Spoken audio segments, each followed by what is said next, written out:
Well, it takes a village to recover from a natural disaster. And after the unprecedented flooding in Spencer, Iowa in June, one business is grateful for its team. It took Arnold Motor Supply just 2 weeks to resume operations after its building was swamped by the floodwaters in late June. KTIV's Ellen Ide has the story from Spencer. Just a few weeks ago, the Arnold Motor Supply parking lot was covered in nearly 6 feet of floodwater. Now, just a few of their 22 flooded vehicles are left as evidence of the flooding. Beyond a now gutted storefront on Grand Avenue sits 145,000 square feet of warehouse that's bustling once again. This building is the primary distribution point for all of our other stores.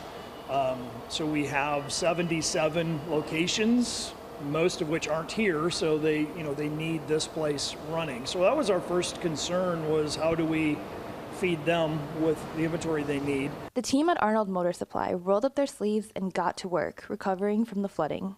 While many staff members dealt with flooding in their own homes, they were able to restore operations with the help of some neighbors. The camera doesn't really do justice to what the magnitude of what the damage was when we first walked in here on the Sunday after the flood. And that's the thing that I regret the most, is that we can't convey accurately what these people accomplished in the last month. The in-person retail experience looks a little bit different now. You see, the storefront has found a temporary home in the warehouse, but the Spencer location is once again serving its customers. You talk about a flood being an act of God, or whatever you want to call it, but to me, the way the people responded, that was the real act of God. I mean, that was amazing to me, that so many people, and so many of them in the midst of devastation at their own house, were still able to come and help out and get us back on our feet. In Spencer, Iowa, Ellen Ide, KTIV News 4.